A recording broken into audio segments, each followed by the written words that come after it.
신앙고백 하심으로 새벽 예배 드립니다.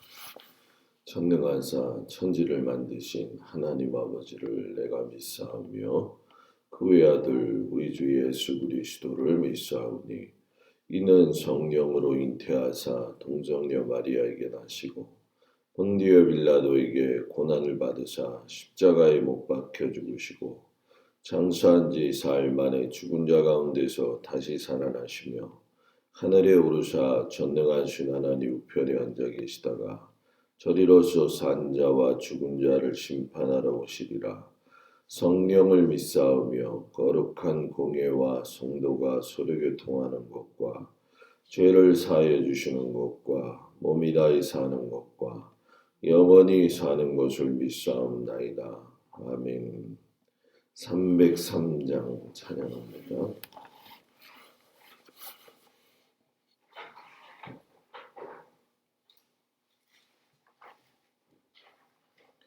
(303장)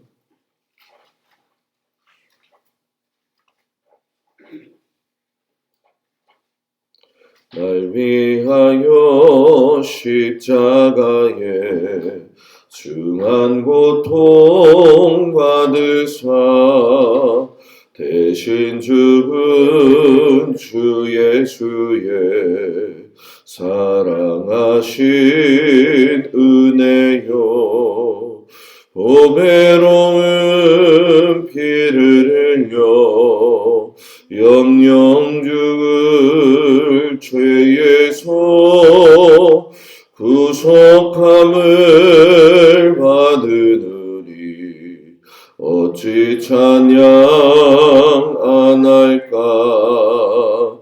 예수 안에 있는 우리 한량없이 즐겁고 주 성령의 위로함이 마음속에 차도다. 전국 음악 소리 같은 은혜로운 그 말씀 끊임없이 듣느니 어찌 찬양 안 할까. 이 세상의 모진 풍파 쉬지 않고 불어도 주님 안에 보호받는 우리 마음 편하다. 늘 깨어서 기도하고 저 천국을 바라며 주님만을 기다리니 어찌 찬양 안 할까.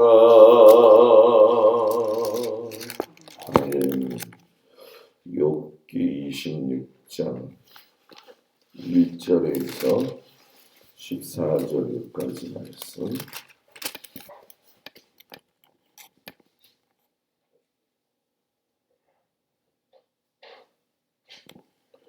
26장 1절에서 14절 말씀을 교독합니다. 욥이 대답하여 이르되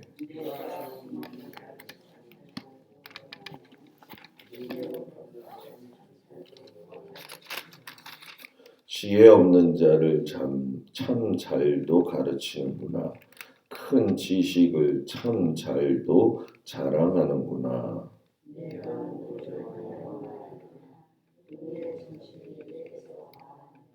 죽은 자의 영들이 물밑에서 떨며 물에서 사는 것들도 그러하더라.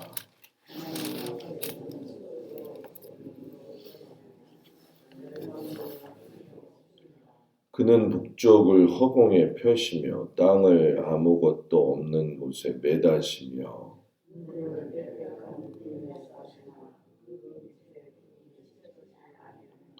그는 보름달을 가리시고 자기의 구름을 그 위에 펴시며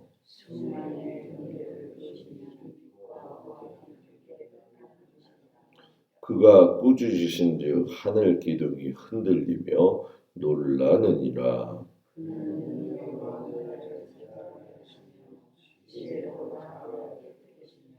그의 입김으로 하늘을 맑게 하시고 손으로 날렵한 뱀을 무찌르시나니 보라 이것들은 그의 행사의 단편일 뿐이요 우리가 그에게서 들은 것도 속삭이는 소리일 뿐이니 그의 큰 능력의 우레소리를 누가 능히 헤아리랴. 아멘. 주님 앞에 나온 우리 모든 성도들을 축복합니다.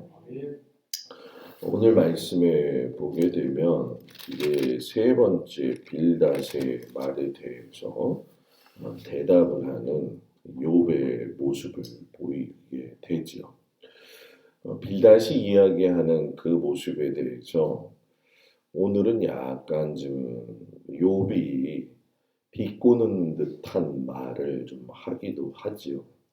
왜 그런가 좀 살펴보면은 힘도 없고 지혜도 없고 모든 것에 부족한 사람에게 할 것은 비난이 아니죠. 그리고 오히려 위로와 격려를 줘야 되는데 이 빌닷도 마찬가지로 이 욥의 친구들은 위로한다는 그 명목 아래서 욥을 참 어렵게 했던 것이 우리들이 알고 있는 현실적인 문제죠.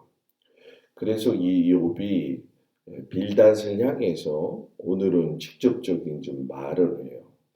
야, 인간과 비교할 수 없는 하나님의 주권과 높으심을 너가 생각해 본 적이 있느냐. 그러면서 오히려 이제 빌닷에게 묻기 시작을 하죠. 그러면서 우리가 이 말씀 속에서 보게 되어지면은 2절에 그런 말이에요. 내가 힘없는 자를 참 잘도 도와주는구나.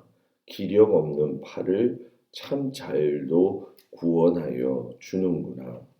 실상 이 말씀을 보게 되면은 약간의 욥이 빌닷의 이야기에 대해서 조금 생소하지만은 친구들이 자기를 향해서 비웃으면서 이야기했던 톤을 반대로 친구인 빌닷에게 그대로 다시 묻는 그런 모습을 보게 돼요.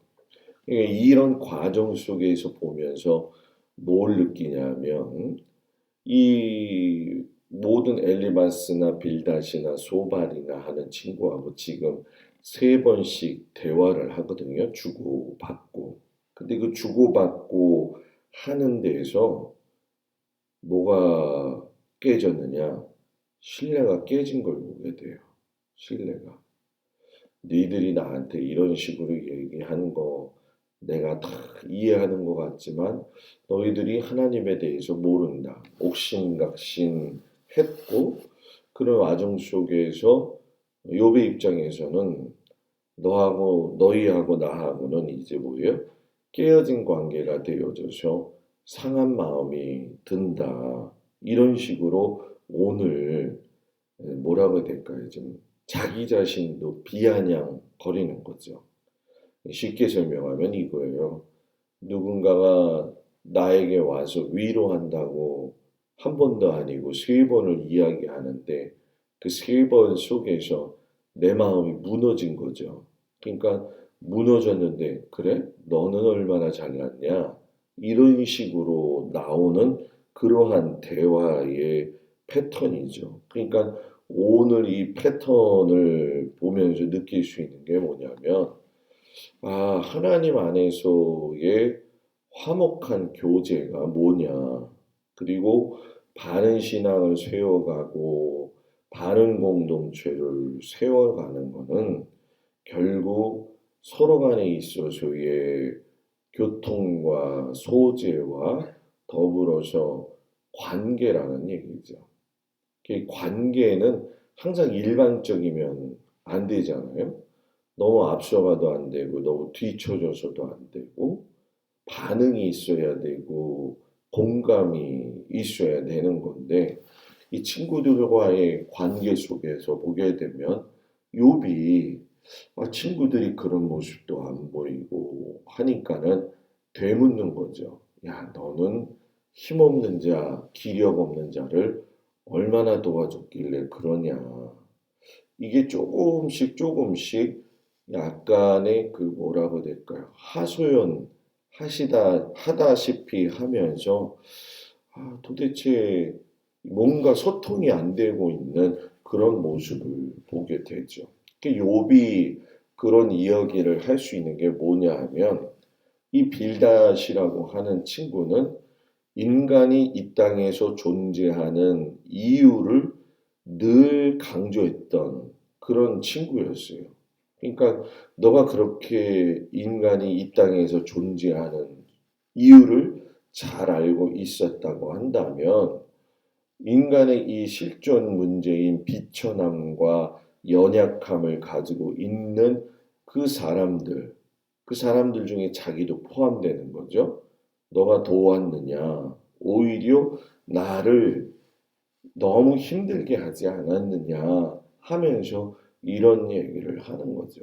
그래서 이걸 보면 항상 우리는 그런 생각을 해야 돼요. 내가 아는 지식이 있거나 내가 아는 경험이 풍부하다 할지라도 마땅히 약자는 보호할 대상이라는 거예요. 그 마땅히. 약자는 어디에다 규정을 두느냐? 세상에서 소외된 사람. 그리고 내가 봤을 적에도 마찬가지겠지만 어딘가 제외된 사람들. 이런 사람들을 품는 것이 그리스도인의 바른 모습이라는 거죠. 약자를 품는 거. 약자를 품는 거에 대해서 우리는 늘 한 번쯤은 생각을 해야 돼요. 목사님 요즘은 약자가 그렇게 별로 없는데요. 이 약자는 보이지 않는 곳에서 탄식하기도 하고요. 또 우리가 알지 못하는 곳에 마음 아파하면서 힘들어하죠. 실상 알고 보면 사람은 다 서로에게 이야기 안 할 뿐이지 약자죠. 뭐 어느 정도 탁월하다 하더라도 다 약자예요. 이 얘기는 서로 간에 비난하지 말고 위로하고 격려하는 것이 성도의 삶에 마땅한 본분이라는 거죠. 그러면서 이제 욥이 그런 얘기를 해요. 하나님이 지으신 피조물은 하나님의 힘과 능력 안에서 피할 수 없다. 그러면서 창조주 하나님의 힘이 어떤 힘인지를 설명을 하지요. 그래서 7절, 9절에 가서도 보시게 되면 아시지만은 5절부터 시작이 되죠. 죽은 자의 영들을 이야기하더니만 그는 북쪽을 허공에 펴시며 땅을 아무것도 없는 곳에 매다시며 물을 빽빽한 구름에 싸시나. 이거 여러분 뭐예요? 지하 세계도 하나님은 다스리시고 창조 세계도 다스리시는 하나님이시고 그리고 11절 13절에 보면은 하늘 기둥이 흔들린다. 뭐 바다를 잔잔하게 하신다. 이거는 천지를 창조하실 때에 하나님이 운행하셨던 그 힘을 이야기하는 거죠. 그러니까 이 욥은 하나님은 창조자로서 또 그것을 유지하시는 분으로서 위대하신 분이다라고 이야기를 하면서 마지막에 가서 그런 얘기를 해요. 14절에 그의 큰 능력의 우레소리를 누가 능히 헤아리랴. 그러니까 너가 인간에 대해서 삶이 이렇고 하면서 나한테 이야기하지만 하나님의 힘의 능력을 보니까 지하 세계, 우리가 사는 창조의 세계, 또 앞으로도 있어야 될 그 세계 속에서도 하나님은 하나님의 능력으로 우리를 이끌어 가시지 않느냐. 이거는 하나님을 찬양하는 것 같지만 그 빌닷의 말과 그 대화 속에서 마음이 상심한 나머지 아유 하나님 내가 이걸 찬양하는 것이 아니라 하나님 이런 분은 아닙니까? 탄식하는 거죠. 하나님 이러신 하나님이신데 하면서 탄식을 하면서 하나님의 존재에 대해서 빌닷에게 다시금 고백을 하는 거죠. 그러니까 하나님의 행동이 나를 이렇게 어렵게 할 때도 있구나 하는 것을 경험하게 되는 거죠. 그러니까 우리도 신앙생활 하다 보면 그럴 때 있잖아요. 아유, 하나님이 좀 이제 좀 그만하셨으면 좋겠는데 이 지금까지만 좀 이렇게 하셨으면 됐는데 그런 식의 탄식의 소리가 되어지죠. 그래서 이 말씀을 보면서 우리가 느낄 수 있는 게 뭐냐면 사람이 아무리 똑똑해도 어떤 사람의 그 조각조각난 인생을 다 이해하지는 못하는구나. 그러나 그 이해하지 못한다 할지라도 나도 혹여 이해하지 못한다 할지라도 약자를 덮을 수 있는 그런 믿음의 태도. 그리고 이런 상황 속에서 하나님이 나한테 이제 그만 좀 하시지 하는 그런 마음이 누구나에게 다 있지만 하나님은 그런 와중 속에서도 나로 하여금 인내하는 걸 원하시고 결국에는 나중에 욥이 하나님을 만남으로 인해 가지고 그의 모든 궁금증이 풀리잖아요. 그런 것처럼 하나님이 저와 여러분들의 어떤 삶의 현장에서의 궁금증, 어려움을 끝내는 해결하신다. 끝내는 보여주신다라는 사실을 잊지 마시고 이 관계 속에서의 삶을 내가 어떻게 유지해 나갈 것인가 한번 깊이 생각을 해보면서 우리의 마음을 허탄한 데 쏟지 아니하고 잘 지키며 나갈 수 있는 우리 모두가 되기를 축복합니다. 기도합니다. 욥이 오늘 빌닷과 이야기하면서 하나님의 존재에 대해서 다시금 한번 생각을 해봅니다. 아버지 하나님 연약한 자를 보살피고 도우는 것이 우리의 마땅한 모습임을 오늘 말씀에서 깨닫게 되어집니다. 사람을 적절하게 도울 수 있는 지혜도 허락하여 주시옵시고 남을 세우고 또 인도할 수 있는 것도 바로 내 안에서 가질 수 있도록 하나님 도와주시기 원합니다. 하나님의 능력은 크고 크시기 때문에 이제 그만했으면 하는 그런 마음이 있을 때가 있지만 하나님은 분명히 그 뜻을 이루시어서 우리에게 밝히 보여주실 그때가 있다는 사실을 다시 한번 깨닫고 하나님께서 주시는 이 말씀을 붙들고 아버지 주변을 잘 살펴볼 수 있는 저희들 되도록 인도하여 주시옵소서. 오늘도 주님 주신 삶에 하나님 동행하여 주시옵시고 하나님의 위로와 사랑과 기쁨이 넘치는 하루가 되게 하여 주시옵소서. 일터를 축복하시고 가정을 지켜주시고 자녀들을 붙들어 주옵소서. 주님께 맡기며 예수님 이름으로 기도드렸습니다. 아멘. 하늘에 계신 우리 아버지여 이름이 거룩히 여김을 받으시오며 나라의 마옵시며 뜻이 하늘에서 이루어진 것 같이 땅에서도 이루어지이다.